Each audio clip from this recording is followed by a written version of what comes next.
I pretended to be paralyzed for 4 months to catch my wife trying to murder me. Every billionaire asks themselves the same thing. Would she still love me if I had nothing? So when me and my wife got into a car accident, I knew exactly what to do. I texted my assistant Layla from the ambulance. Code Silver. She knew what that meant. By the time we reached my private hospital wing, she'd assembled the team. 50 paid actors were ready to help me pretend I was a vegetable. The head of neurology cost $2 million and sold the diagnosis perfectly. Every nurse signed NDAs worth their mortgages. The doctor announced complete paralysis, and Elena's tears broke my heart. She was an angel. She'd fluff my pillows, stroke my hair, and whisper loving words. But the second we were alone, her face went cold. Vegetables shouldn't take this long to die, she'd mutter, then practice her concerned face in the mirror. She called her ex Dean while standing over me. The accident worked perfectly. Prenups void for disability. She'd take crying selfies for Instagram, checking follower counts between fake tears. My nurse was actually my head of security, documenting everything. She performed grief like an actress when my mother visited, then immediately called her lawyer. How much longer until I can pull the plug legally? My mother, who I'd briefed, played the concerned mother-in-law perfectly, while Elena counted days on her calendar, circling dates in red. Week 3 brought Rick. My best friend since we were 12 walked into my room, and Elena locked the door.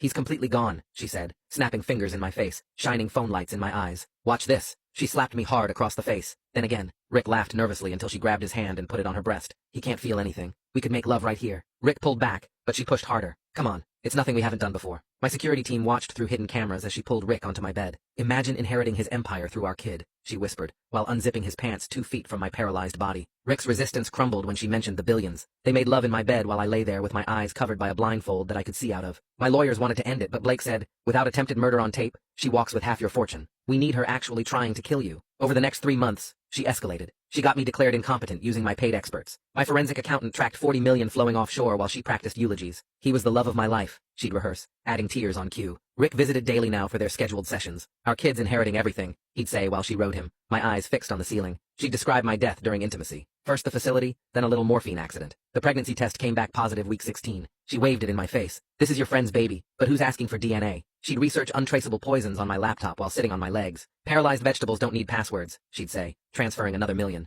She brought men home, not just Rick anymore. Dean, her trainer, strangers from bars. She'd fuck them in our bed while describing my helplessness. He watches everything but can't do shit, she'd tell them, and they'd laugh while using my paralyzed body as a footrest. Month 4 brought the breakthrough. She met with the hospice consultant who explained morphine doses for comfort care. Elena took detailed notes about injection sites and lethal amounts. Then she booked our vow renewal at my Napa estate, inviting 500 guests to watch her marry a vegetable. Till death do us part won't take long, she told Rick, while trying on the $100,000 dress. She'd eat elaborate dinners on my chest, deliberately spilling wine on my face. Vegetables don't need dignity, she'd say, taking photos for her private collection. The night before our wedding, she called Dean. I've got 15 milligrams of morphine ready, between his toes where nobody checks. 20 minutes after injection, natural death for someone in his condition. I'll do it during the reception when everyone's distracted. She hung up and dressed me like a corpse. Even dead, you'll look good in photos, she said, straightening my tie with fingers that had signed my death warrant. She kissed my forehead with arctic lips. Then she showed Rick the syringe she'd hidden in her wedding purse. The second her car cleared the gates, I sat up. Tomorrow she thinks she's murdering a vegetable at our vow renewal. Instead, she's walking into her own funeral. Security has every angle covered. I sat up the second Elena's taillights disappeared past the gate. Layla walked through the door before I could stretch my neck. Irving Appleby followed with 3 security guys carrying hard drives and tablets. Barrett Gibson came last with a leather folder thick with documents.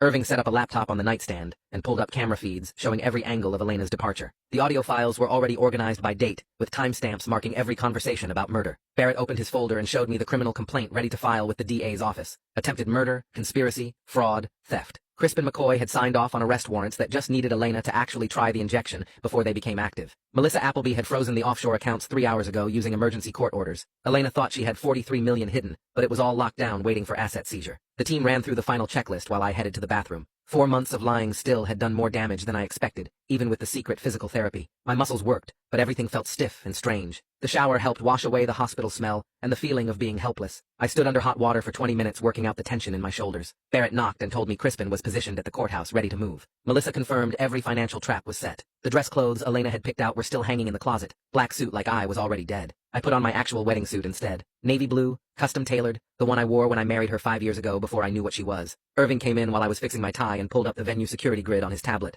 40 cameras hidden in flower arrangements, ceiling fixtures and decorative panels. Microphones in Elena's bouquet would catch every word she said. Her purse had a tracker and a camera pointing up at her face. 500 guests would be watched by 20 plainclothes security scattered through the crowd. The instant Elena reached for that syringe, 6 people would move to intercept. Irving showed me the sight lines and backup positions. Barrett had coordinated with Crispin to have uniformed officers outside in unmarked cars. My mother arrived 2 hours before the ceremony. She walked into my bedroom and saw me standing there fully dressed and healthy. Her face crumpled and she grabbed me in a hug that hurt my ribs. She cried for 5 minutes while I held her. She kept saying she was sorry for not stopping it sooner. I told her the performance had to be complete, or Elena would have suspected. She pulled back and wiped her eyes and said watching Elena abuse me while she pretended to care was worse than anything she'd experienced. But she understood why total authenticity mattered. The evidence needed to be perfect. Layla came in with her tablet showing Elena's morning timeline. 6 a.m. wake up with a call to Rick confirming the plan. 7:30 practicing her sad widow face in the bathroom mirror. 8:15 checking the morphine dosage calculations for the 3rd time like she was cramming for a test. 9 a.m. final purse check to make sure the syringe was accessible. 10 a.m. hair and makeup appointment. 11 a.m. she'd be arriving at the venue. Everything was proceeding exactly as Elena had planned, except I wasn't actually paralyzed anymore. Guests started showing up at noon.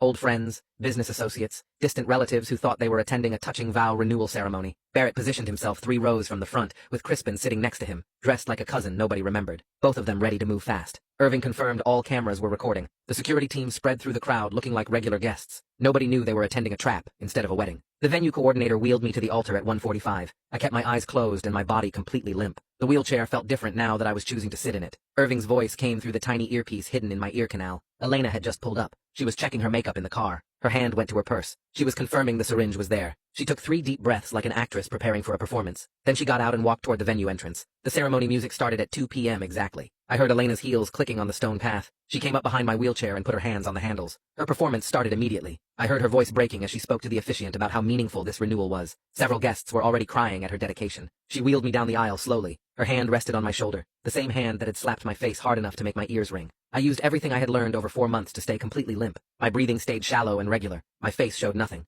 The officiant began the ceremony, and Elena delivered her prepared speech. She talked about eternal love and staying devoted through sickness and health. Her voice broke at perfect moments. I watched through barely opened eyes as she positioned herself next to my wheelchair. She was setting up access to my feet, the injection site she'd chosen, between my toes where nobody would check. The officiant asked if she took me as her husband, and she said yes, with tears streaming down her face. The ceremony concluded, and she leaned down to kiss my forehead. Those cold lips touched my skin one last time. Then she grabbed the wheelchair handles and started pushing me toward the reception area, the champagne toast, where she planned to commit murder while everyone was distracted. Irving confirmed through my earpiece that all cameras were recording. Crispin had his hand on the arrest warrant in his jacket pocket. Barrett was moving into position. Elena wheeled me to a spot near the back of the reception space exactly where she'd planned, somewhere she could access me during the celebration. I was ready to end 4 months of the most elaborate performance of my life. Elena wheels me to a spot near the back corner of the reception tent, where white tablecloths cover round tables and champagne glasses wait on silver trays. She parks the wheelchair at an angle that gives her access to my feet, while keeping me away from the main crowd. I watch through barely open eyes as she smooths her wedding dress and walks toward the first group of guests. Her face transforms into perfect grief, mixed with joy, as an older couple hugs her and tells her how brave she is. She touches her heart and dabs at her eyes with a tissue she pulled from somewhere. I count the seconds between when she checks her watch. 45 seconds pass before she glances at her wrist again. Irving's voice comes through my earpiece, confirming all cameras are recording her movements. She works the room like a professional actress, making sure every guest sees her devoted wife performance. She accepts hugs and whispers and sympathetic touches on her arm. Every few minutes her eyes dart to the wheelchair to confirm I'm still sitting there helpless. Barrett stands 3 tables away pretending to look at his phone, but I know he's watching Elena track her murder timeline. The guests flow around the reception space drinking champagne and eating appetizers from passing trays. Nobody knows they're attending a trap instead of a celebration. Elena moves from group to group, and her hand keeps going to her purse where the syringe waits hidden in a side pocket. She checks her watch again. 30 seconds this time. The ceremony took longer than she planned, and now she's getting nervous about her timeline. Rick walks through the entrance at 2:45, and Elena's entire face changes in a way I've never seen before. Her eyes light up, and her mouth forms a genuine smile that reaches all the way to her cheeks. She moves toward him fast, and he kisses her on the mouth, not the cheek like you'd expect at someone else's wedding. His hand drops to her stomach in a quick touch that looks casual, but I know what it means. He's checking on their baby, the child they think will inherit everything I own. Barrett's hand lands on my shoulder and squeezes once. The signal means wait. Don't move yet. Let her make the attempt. Rick stays close to Elena as she introduces him to guests as my best friend since childhood. They laugh together at something someone says, and his hand rests on the small of her back. I watch them through my eyelashes, and remember when Rick and I were 12 building a treehouse in my backyard. The memory tastes like metal in my mouth.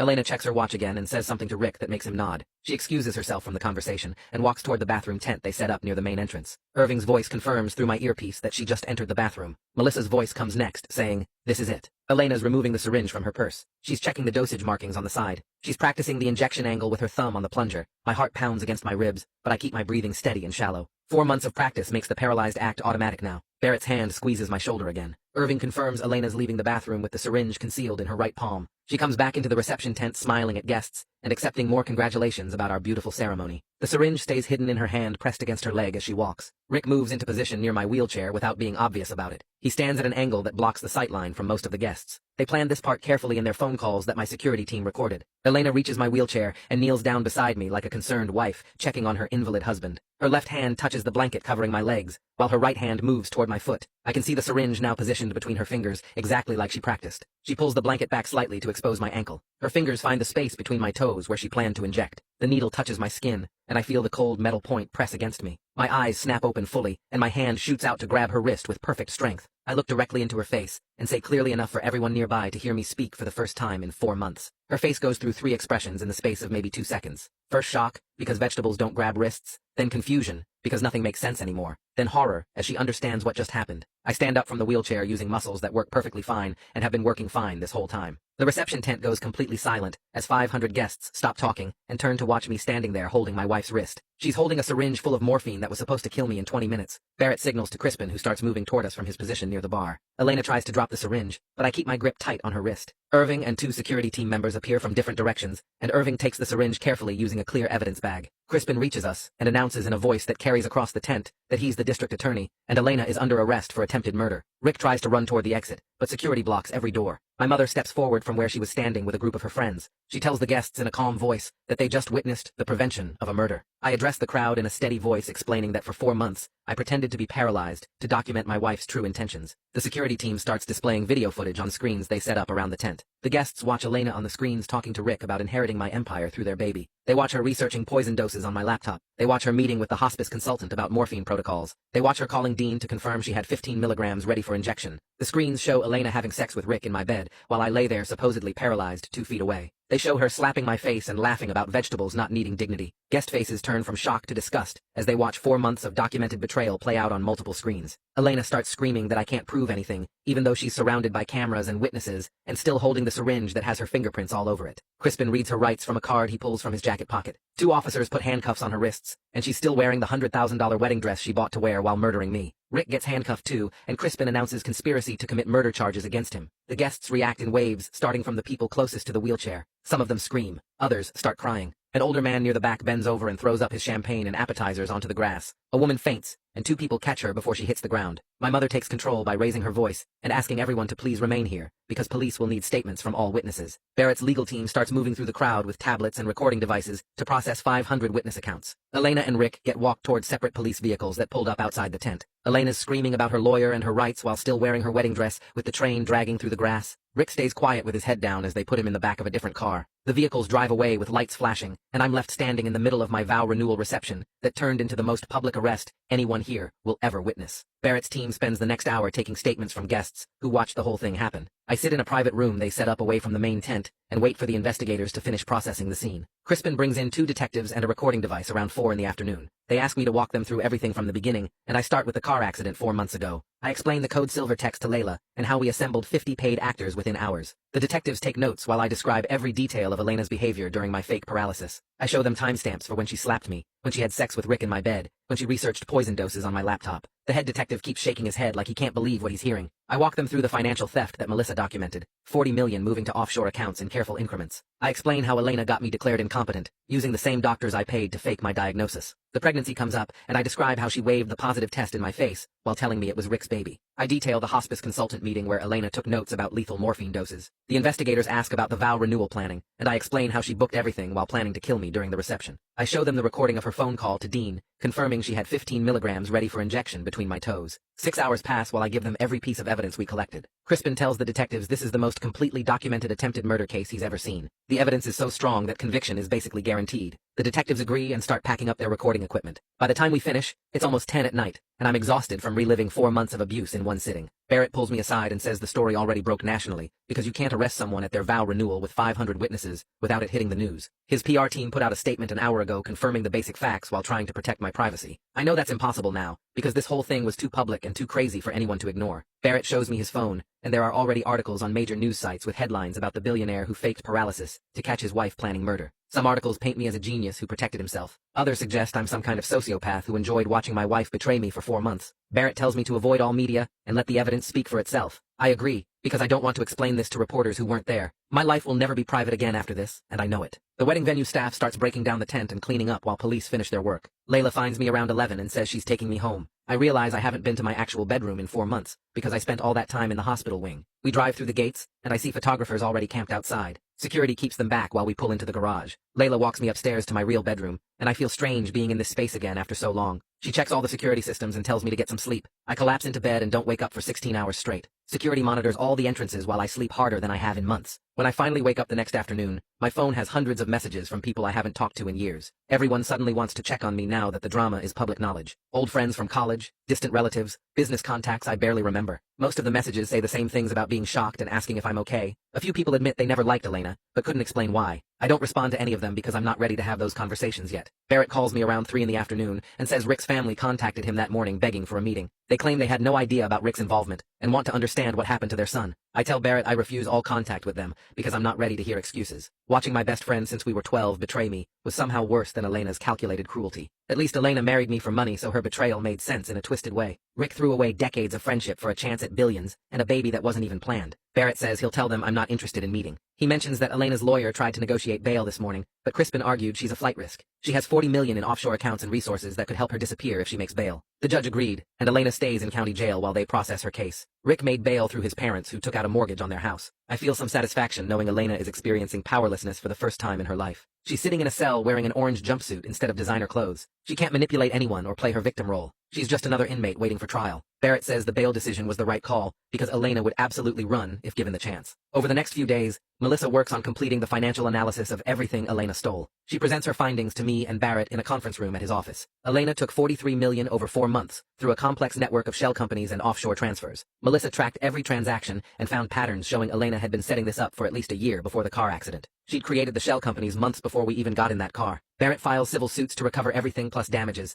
The evidence is so clear that we'll get most of it back eventually. Learning she'd been planning this for over a year, it's different from thinking it started with the accident. She married me already planning to steal from me and probably kill me. The whole relationship was a setup from the beginning. The investigation continues, and Crispin calls Barrett with new information about the car accident. They brought in a mechanic who examined what was left of my car and found evidence someone tampered with the brakes. Elena had paid someone to cut the brake lines planning to kill me in what would look like an accident. When I survived, she had to switch to the long-term murder plan instead. Crispin adds attempted vehicular homicide to the charges against Elena. Her potential sentence just went from 20 years to life in prison. Barrett says this proves everything was premeditated from the start. She wanted me dead one way or another, and the car accident was supposed to be the easy solution. The brake tampering evidence makes the whole case even stronger. A few days later, Dean contacts Barrett offering to testify against Elena. He claims Elena discussed getting rid of me months before the accident, though he says he thought she meant divorce. His testimony helps establish premeditation and planning, which strengthens the case significantly. Dean is trying to distance himself from any conspiracy charges by cooperating. Barrett thinks Dean probably knew more than he's admitting, but his testimony is valuable anyway. Crispin agrees to meet with Dean and get his statement on record. I don't care about Dean's motivations, because I just want Elena convicted. After 2 weeks of dealing with investigators and lawyers, I decide to go back to my office. I haven't been there in 4 months, and I need to see how the company handled my absence. Layla drives me downtown, and we take the private elevator up to the executive floor. My team treats me like I'm returning from war when I walk in. Everyone wants to shake my hand and tell me how glad they are that I'm safe. Layla briefs me on business operations, and everything continued smoothly during my absence. The quarterly numbers are actually up from last year. I realize the company never needed me present every day the way I thought it did. My executives are capable of running things without me micromanaging. That's both reassuring and a little humbling. Barrett calls me back to his office the next week to discuss the pregnancy complication. California law gives children certain rights regardless of how they were conceived. Elena's baby might have claims to my estate if she can successfully argue we were married when she got pregnant. The timing is tricky because we were legally married during her affair with Rick. Barrett warns me that Rick's baby could inherit from me unless we invalidate the marriage based on fraud and criminal actions. We start legal proceedings immediately to get the marriage voided. Barrett files motions arguing that Elena's criminal conduct and fraudulent intentions void the marriage contract. The pregnancy adds a whole new layer of legal complexity I didn't anticipate. I never thought I'd be fighting to make sure my best friend's baby with my wife doesn't inherit my fortune.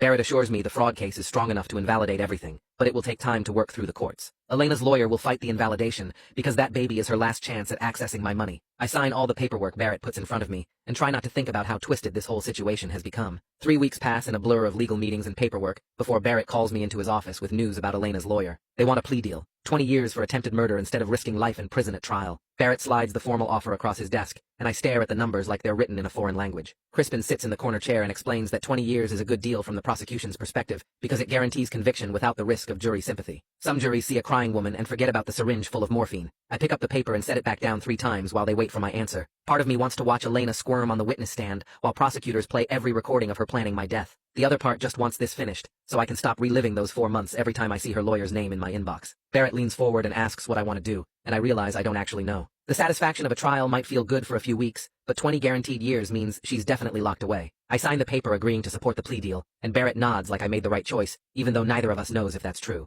Barrett insists I need to see a therapist before I leave his office that day. He's got someone already lined up and hands me an address for an appointment the next morning. I want to argue, but the nightmares started a few days ago, so I take the card and show up at the therapist's office at 9. She's older with gray hair and kind eyes, and she doesn't waste time with small talk. She asks me to describe the 4 months, and I give her the basic facts without much detail. She stops me when I get to the part about Elena slapping me, and asks how I managed to stay still through that. I tell her I just did, and she shakes her head. She explains that staying motionless while someone abuses you requires something called dissociation, where your brain disconnects from your body to protect itself. The problem is that dissociation doesn't just turn off when the danger ends. Your brain learns that disconnecting keeps you safe, and starts doing it automatically, even when you don't need it anymore. She says, the nightmares are my brain trying to process trauma it couldn't handle in real time. In the dreams, I'm actually paralyzed, and Elena comes with the syringe, and I can't move or scream or do anything except wait for the needle. I wake up frozen in bed, unable to move for several seconds, until my brain remembers the paralysis was fake. The therapist schedules me for twice a week, and I agree because the nightmares are getting worse, not better. Rick's lawyer contacts Barrett 2 days after Elena's plea offer with a separate deal. Barrett calls me from his car, and I can hear the disgust in his voice as he explains Rick's defense strategy.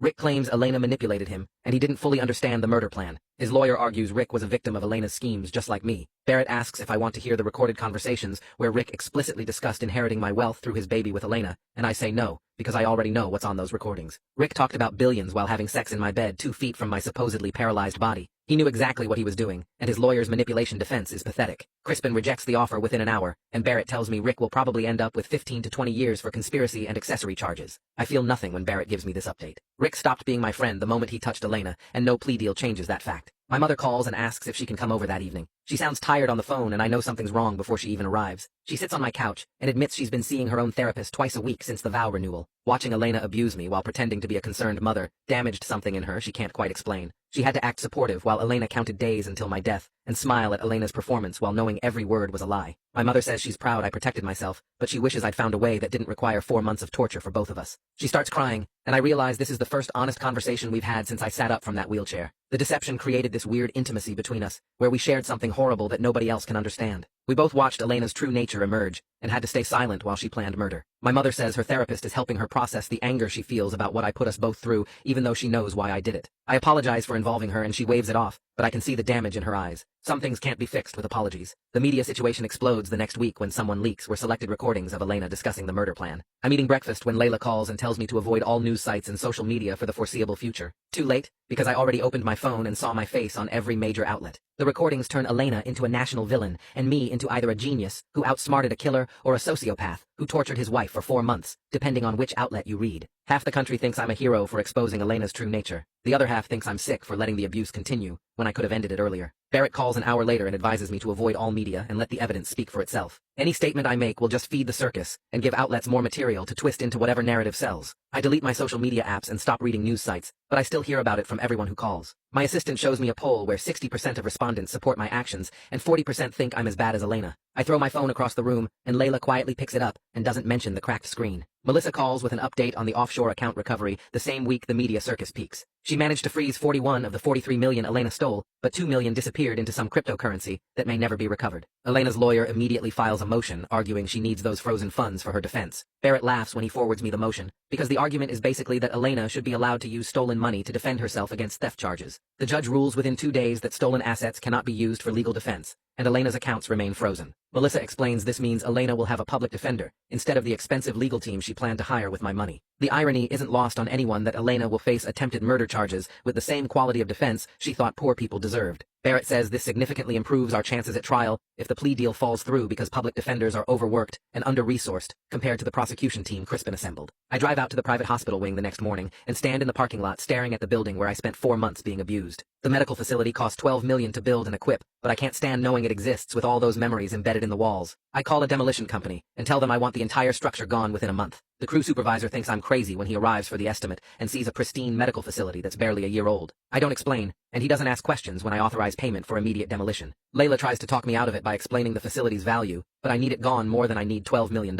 Watching the wrecking ball hit that building 2 weeks later provides more satisfaction than any therapy session. The construction crew hauls away the rubble and plants grass where the hospital wing stood, and I can finally drive past that spot without feeling sick. Dean provides his testimony to investigators the same week the demolition finishes. Barrett forwards me the transcript, and I read it in my car before going into the office. Dean admits Elena showed him the prenup years ago during their relationship, and discussed how disability would void the agreement and give her access to my full wealth. He claims he thought she was just complaining about the prenup's terms and didn't realize she was planning anything. The investigators don't believe his ignorance act, but his testimony proves the car accident was always meant to either kill me or disable me. The brake tampering wasn't some panicked backup plan after I survived. Elena researched the prenup loopholes years before the accident and planned the whole thing. Requested Reads is on Spotify now. Check out link in the description or comments. Crispin adds this testimony to his case file and tells Barrett it makes the premeditation charges solid. Elena didn't snap and try to kill me in a moment of passion. She spent years planning how to access my wealth through my death or disability. 6 weeks after the arrest, Crispin presents the complete case to a grand jury for indictment. Barrett and I sit in his office while Crispin texts updates throughout the day. The grand jury indicts Elena on attempted murder, conspiracy to commit murder, vehicular assault, theft, fraud, and 6 other charges. Rick receives conspiracy charges and accessory to attempted murder. Both face decades in prison even with plea deals. Crispin calls Barrett after the indictment, and they discuss trial timelines and witness lists, while I sit there feeling nothing.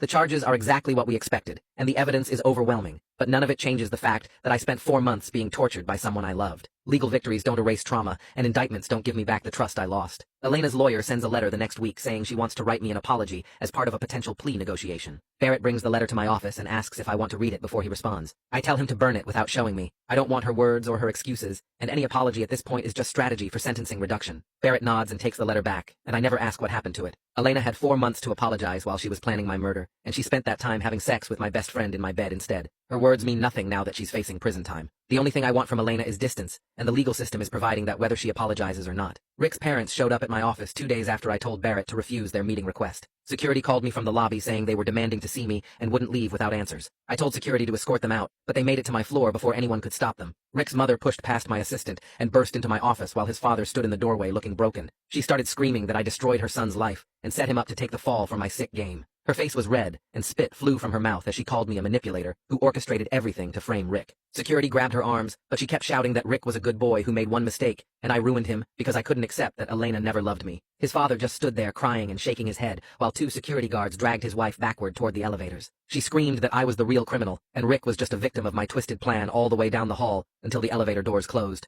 Layla found me 20 minutes later still sitting at my desk with my hands shaking. She didn't say anything, just sat in the chair across from me while I stared at the wall. Part of me knew Rick's mother was right, even though Rick made his own choices. I did set up an elaborate trap, and Rick walked into it, but he walked in willingly when he decided to sleep with my wife in my bed. Layla eventually asked if I wanted to cancel my afternoon meetings, and I said no, because stopping would mean admitting that the confrontation affected me. The therapist's office became my weekly routine starting that month. She had kind eyes and never judged when I described the 4 months of abuse I endured while pretending to be paralyzed. During our 4th session, she explained that I was experiencing complex trauma from sustained abuse, combined with betrayal by the 2 people I trusted most. Recovery would take years, not months, and she warned me that I'd struggle with trust in all future relationships. The diagnosis made sense, but hearing it out loud felt like Elena won even though she was sitting in jail awaiting trial. She succeeded in damaging me permanently, despite my careful planning and complete documentation. The therapist asked if I thought the deception was worth it, and I couldn't answer because I didn't know anymore. I protected my wealth and proved Elena's intentions, but the cost was 4 months of torture that left scars I'd carry forever. She said that was a normal reaction, and part of processing trauma was accepting that some victories come with permanent costs. I paid her $300 for that session and drove home feeling more broken than before I arrived. 3 months after the arrest, Barrett called to say Elena's lawyer reached out about a plea deal. She would accept 25 years for attempted murder and related charges in exchange for avoiding trial and guaranteed conviction. Crispin recommended I accept because trials are unpredictable, and 25 years was significant time for someone Elena's age.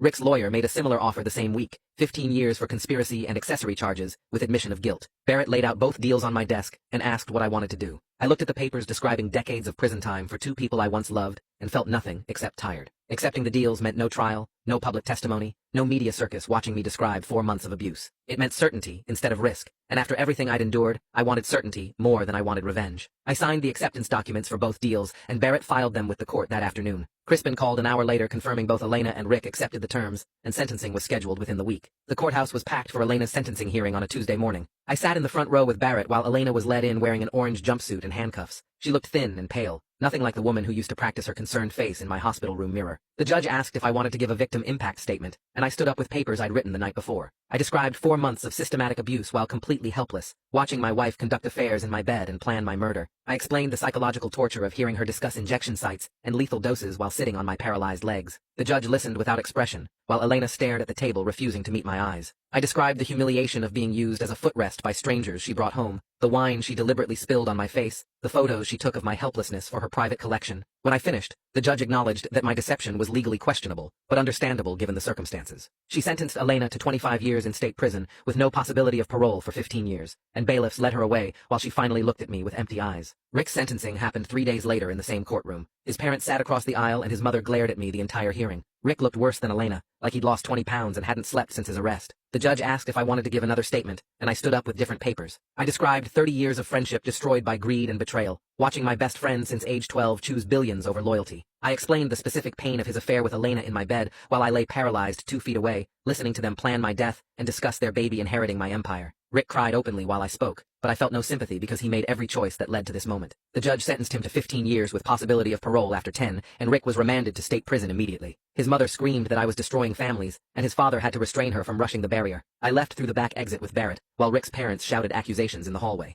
The divorce was finalized within days of Elena's sentencing. Barrett filed emergency motions to invalidate the marriage based on fraud and criminal conduct, and the judge approved everything without contest. Elena got nothing from me. No settlement, no alimony, no access to any accounts or assets. Melissa recovered 39 of the 43 million Elena stole, though 4 million disappeared into cryptocurrency that was likely gone forever. Barrett said we'd keep pursuing the missing funds, but I told him to let it go because I was done chasing Elena's theft. The marriage was invalidated like it never existed, which should have felt like victory, but instead felt hollow. 3 months into her sentence, Elena lost the baby, according to reports Barrett received from prison officials. She had a miscarriage in her cell and spent 2 days in the prison medical unit before returning to general population. Barrett asked if I wanted details, and I said no because the baby was never mine and wasn't my concern. The whole situation destroyed something in me I couldn't get back, and no amount of legal victories or prison sentences would restore what Elena took during those 4 months. Layla suggested I take an extended vacation to process everything. She said the company would survive without me for a while, and I needed distance from the media coverage that continued despite the sentencing. I booked 2 months traveling alone through places where nobody knew my story. I started in Iceland, where the landscape was empty and cold, then moved to small villages in Japan, where language barriers meant no conversations about my life. I hiked mountains in New Zealand and sat on beaches in Thailand watching waves while trying to remember who I was before the deception. The anonymity helped me breathe, without wondering if people were judging my choices or pitying my victimization. I met other travelers who asked basic questions about where I was from and what I did, and I gave simple answers that didn't include paralysis or murder plots. But even in those quiet moments I realized I could never fully return to the person I was before Elena. The experience changed something fundamental in how I saw people and relationships, and no amount of distance would erase those 4 months. I returned home after 2 months and began rebuilding my life with new security protocols. Irving installed additional cameras throughout my properties and updated all access codes and security clearances. Every person who entered my home or office went through enhanced background checks, and I required multiple levels of approval for anyone new joining my inner circle. The protocols made every interaction exhausting, because I was constantly evaluating people's motives and watching for signs of deception. Irving sat me down after the first week and suggested I see fewer people and trust my instincts more, but I realized my instincts failed me completely when I married Elena, so trusting them now felt impossible. I hired additional security staff and established new procedures for monitoring communications and financial transactions. The measures were probably excessive, but I needed them to feel safe in my own life, and nobody questioned my paranoia after what I'd endured. My mother and I established new boundaries in our relationship. The deception created an intimacy through shared trauma that neither of us wanted or knew how to handle. She'd watched Elena abuse me for 4 months, while pretending to be a concerned mother-in-law, and that experience bonded us in ways that felt uncomfortable. We used to have weekly dinners at her house where we'd talk about business and family, but after the sentencing, those dinners became strained and awkward. She'd ask how I was doing, and I'd say fine, and we'd both know I was lying, but neither of us wanted to dig deeper. After a month of forced conversations, I suggested we change our weekly dinners to monthly check-ins instead. She looked relieved when I said it, and we both acknowledged that we needed space to process what we endured together. The new arrangement worked better because we could be supportive without drowning in shared trauma every week. The company thrived despite my personal struggles. My executive team proved they could operate independently during my absence, making major decisions and closing significant deals without my direct involvement. I built the company to run efficiently, but never realized how well it functioned until I was gone for months. Layla coordinated everything during the deception and continued managing operations during my recovery, and I recognized her loyalty was worth more than any salary could reflect. I promoted her to partner and gave her significant equity in the company, making her the first non-family member to hold ownership stake. She cried when I told her, saying she never expected recognition for just doing her job, but I explained that her job during those 4 months was protecting my life and sanity, and that loyalty deserved permanent acknowledgement. The partnership changed our working relationship, making her a true equal in company decisions, rather than just a trusted assistant. 6 months after Elena's sentencing, I started dating again. My therapist suggested it was time to test whether I could be vulnerable with someone new, even though the fear of being fooled again made the idea terrifying. I met someone at a charity event who didn't know my story and seemed genuinely interested in conversation rather than my wealth. We went on 3 dates before I told her about Elena and the 4 months of deception, and she listened without judgment or pity. But even as we continued dating, I struggled with constant paranoia about her motives and intentions. I'd catch myself analyzing her word choices and watching for inconsistencies in her stories. I hired a private investigator to run a background check without telling her, then felt guilty about the invasion of privacy. The therapist helped me understand that not everyone was Elena, and most people were decent and honest. But the fear that I could be fooled again made vulnerability nearly impossible, and I sabotaged the relationship after 2 months by pushing her away with my constant suspicion. 8 months after Elena's sentencing, I sat in Barrett's office signing papers to establish the foundation. The legal documents took 3 hours to review, and my hand cramped from writing my signature 47 times across incorporation papers and tax filings. Layla found office space in downtown San Francisco, a building with accessible entrances and meeting rooms designed for people who needed safety and privacy. We hired 6 staff members who understood trauma because they'd lived through it themselves, survivors who could look clients in the eye and mean it when they said things would get better. The foundation offered legal aid, financial counseling, emergency housing funds, and therapy referrals to anyone trapped in dangerous relationships. I transferred $5 million from my personal accounts to get started and committed to matching donations, dollar for dollar. The work felt important in ways my business never had, helping people who couldn't hire 50 actors and security teams to protect themselves. We opened in October and had 37 clients by December, mostly women, but some men too, all carrying stories of manipulation and financial control that sounded familiar. I spent 2 days a week at the foundation office, meeting with clients and reviewing cases, and the work exhausted me in ways that felt productive instead of draining. One woman cried when we paid her security deposit for a new apartment, away from her husband, and I understood that my 4 months of hell had purchased the ability to change her life. The foundation gave me purpose beyond accumulating wealth, and helped me process my own victimization by preventing others from experiencing the same thing. By spring, we'd helped 83 people escape dangerous situations and rebuild their financial security. Rick's parents sent a letter through Barrett's office in March, 6 months after their son went to prison. The envelope sat on my desk for 2 weeks before I opened it, because seeing their names made my stomach hurt. His mother wrote 3 pages in careful handwriting, explaining they'd spent months trying to understand how their son became someone capable of conspiracy to murder. She admitted they'd always known Rick envied my success, but never imagined that envy could twist into something murderous. His father added a paragraph accepting responsibility for not teaching Rick better values, for raising a son who saw friendship as transactional, and wealth as the only measure of worth. They acknowledged that Rick's choices destroyed a friendship that dated back to middle school, and they understood if I never wanted contact with their family again. The letter felt genuine, but I couldn't bring myself to respond, because the wound of Rick's betrayal still felt too fresh. I filed the letter in my desk drawer, and told Barrett to inform them I appreciated the gesture, but needed more time. The therapist said my inability to respond was normal and healthy, that I didn't owe Rick's parents forgiveness or closure just because they asked for it. Some wounds take years to heal, and forcing premature reconciliation only reopens them. 1 year after the vow renewal confrontation, the therapist suggested I visit Elena in prison to gain closure. I fought the idea for 3 weeks because seeing her face again felt dangerous, like giving her another opportunity to manipulate me. But the therapist explained that confronting her in a controlled environment, where she had no power, might help me process the trauma and move forward. Barrett arranged the visit through the warden, and I drove to the women's facility on a Tuesday morning with my hands shaking on the steering wheel. Security processed me through metal detectors and searched my belongings before escorting me to a visiting room with plastic chairs and vending machines. Elena walked in, wearing an orange jumpsuit that hung loose on her frame because she'd lost 20 pounds in prison. Her face looked hollow and broken, dark circles under her eyes, and her hair pulled back in a messy ponytail. She sat across from me and immediately started crying, reaching for my hands across the table until the guard told her no physical contact. She said she never meant to actually kill me,